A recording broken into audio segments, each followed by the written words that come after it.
पश्चिम बंगाल चुनाव आयोग के कार्यालय में सोमवार को सर्वदलीय बैठक में तृणमूल कांग्रेस को छोड़कर अन्य सभी दलों ने राज्य के सभी निकायों के चुनाव एक साथ कराने की मांग की। तृणमूल कांग्रेस ने कहा कि चुनाव चरणगत तरीके से कराए जाने चाहिए। आपको बता दें कि तृणमूल विधायक तापस रॉय ने कहा कि राज्य में कोरोना का कहर अभी भी जारी है।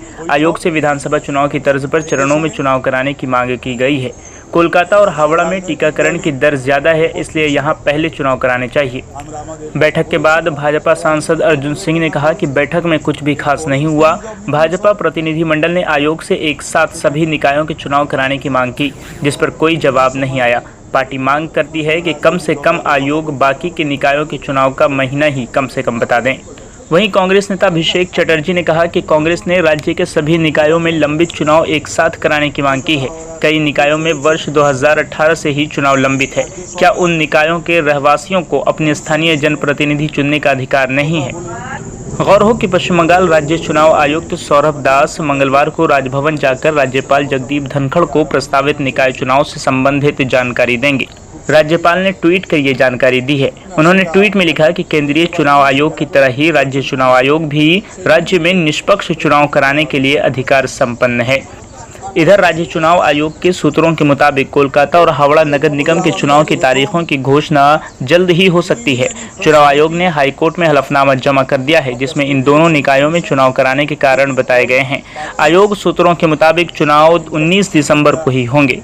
राज्य चुनाव आयोग के कार्यालय में हुई सर्वदलीय बैठक में आयोग ने राजनीतिक दल के प्रतिनिधिमंडल से आगामी निकाय चुनाव के आचार संहिता पर भी चर्चा की। आयोग की ओर से राजनीतिक दलों को बताया गया है कि निकाय चुनाव के मतदान से 72 घंटे पहले प्रचार बंद करना होगा। मतदान सुबह 7 बजे से शुरू होकर शाम 5 बजे तक निर्धारित किए जाने की जानकारी राजनीतिक दलों को दी गई है। इसी के साथ शाम 7 बजे से सुबह 10 बजे तक माइक में प्रचार नहीं होगा। वहीं कोलकाता में M2 और हावड़ा में M1 ईवीएम का इस्तेमाल होगा। नगर निगम चुनाव में वीवीपैट का इस्तेमाल नहीं होगा। आपको बता दें कि चुनाव आयोग की ओर से कहा गया है कि कोलकाता नगर निगम में मतदाताओं की संख्या 40,48,352 है। वहीं हावड़ा नगर निगम में मतदाताओं की संख्या 9,38,777 है। ब्यूरो रिपोर्ट, हालात बंगाल, न्यूज टेक इंडिया। হাইকোর্টের অর্ডার নিয়ে তো কোনো কথা বলা যায় না, উচ্চ ন্যায়ালয়ের অর্ডার নিয়ে কিছু বলা যায় না। উচ্চ ন্যায়ালয় অর্ডার দিয়েছে,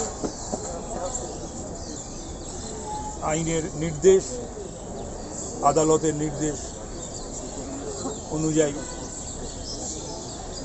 ইনভেস্টিগেশন চলবে।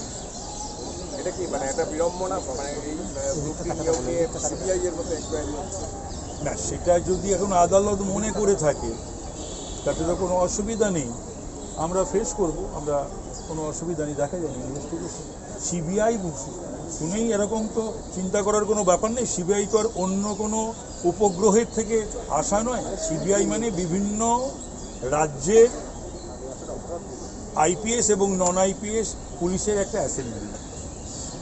তো এটাকে নিয়ে এত ভাবনা চিন্তা করার তো কোনো বিষয়। সিবিআই তো অনেক কিছুর ইনভেস্টিগেশন করেছে, করছে, করবে। 2020 মার্চ তখন নির্বাচনের প্রস্তুতি চলছিল, সর্বদলীয় মিটিং এইখানেই ডাকা হয়েছিল। সেই দিনে আমরা সব দল থেকে বলেছিলাম কোভিড পরিস্থিতি শুরু হয়েছে, এখন নির্বাচন স্থগিত থাকবে। কিন্তু 2018 থেকে যাদের মেয়াদ ফুরালো 17টা মিউনিসিপ্যালিটি, হাওড়া কর্পোরেশন সহ, তার সময় তো 2020 পর্যন্ত তো কোভিড ছিল না।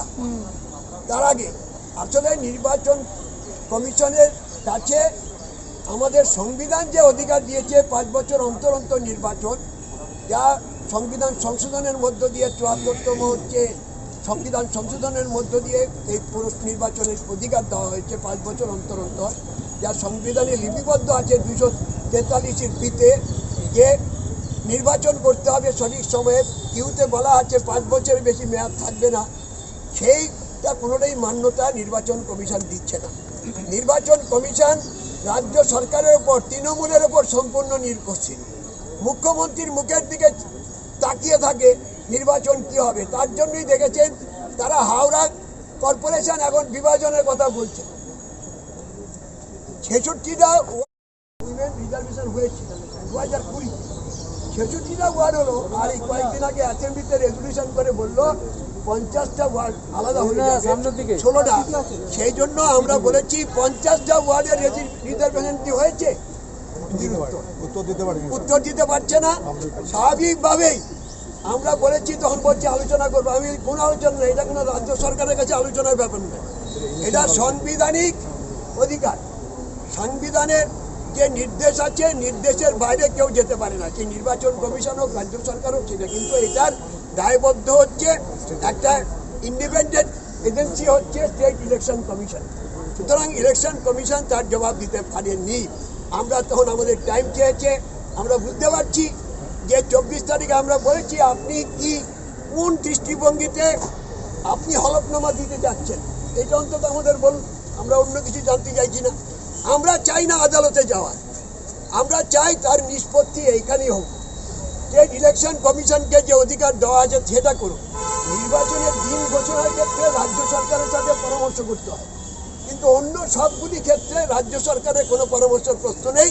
ভোটার তালিকা থেকে, এই রিজার্ভেশন থেকে শুরু করে, ডিলিমিটেশন থেকে শুরু করে এভরি ইলেকশন কমিশন একটা ফর্মাল মিটিং আজকে ডেকেছিলেন। মিটিংয়ের উদ্দেশ্য কলকাতা হাওড়া মিউনিসিপ্যাল কর্পোরেশন ইলেকশনের জন্য মামলা কোর্টে আছে, ঠিকই আছে, স্টে নেই, কিন্তু যেভাবে মিটিংটা কন্ডাক্ট হচ্ছিল সেভাবে আমার মনে হচ্ছে কোর্টের রায় দেখে নেওয়া উচিত ছিল। কিন্তু গভর্নমেন্টের অর্ডার ছাড়া এনারা তো কিছু বলবেন না। আবার ইনাদের কথা গভর্নমেন্ট শুনবে কি শুনবে না, এটা বড় একটা প্রশ্ন আছে। এটা নিয়ে বামফ্রন্টের সরকারের সময় এই আইনটা চলে আসছে। সারা ভারতবর্ষের আইন নেই যে সময়কে ডিফার করে ইলেকশন। আজকে 114টা মিউনিসিপ্যালতে ইলেকশন আছে, শুধু কলকাতা আর হাওড়া করিয়ে দিলে সব পরিষেবা ঠিক হয়ে যাবে বাংলা। এটা নিয়ে আমরা প্রশ্ন তুলেছি, আর নিশ্চিতভাবে সব জায়গায় ইলেকশন হোক এটা আমরা চাইছি। এই জন্যে কোর্টে মামলাও হয়েছে যে 114টা মিউনিসিপ্যাল এরিয়াতে কেন ইলেকশন হবে না, এর কোনো উত্তর নেই। এনারা কলকাতা হাওড়া জন্য বলছেন। হাওড়াতেও প্রায় 15টা-16টা ওয়ার্ড বেরিয়ে গেছে, সেখানে যে পদ্ধতিতে রিজার্ভেশন করা হয়েছিল সেই পদ্ধতিটা আজকে 50টা যদি ওয়ার্ডে ইলেকশন হয় সেই পদ্ধতিটা পুরোপুরি ভুল হয়ে যাবে। এটাও একটা বড় প্রশ্ন আমরা রেখেছি। আর কলকাতা কর্পোরেশনে ডিলিমিটেশন আজকে 2 বছর ইলেকশন হয়নি, তার মধ্যে করে নেওয়া উচিত। কোথাও 20,000 ভোট, কোথাও 80,000 ভোট, কোথাও 20টা বুথ, কোথাও 77টা বুথ আছে, এরকম আছে।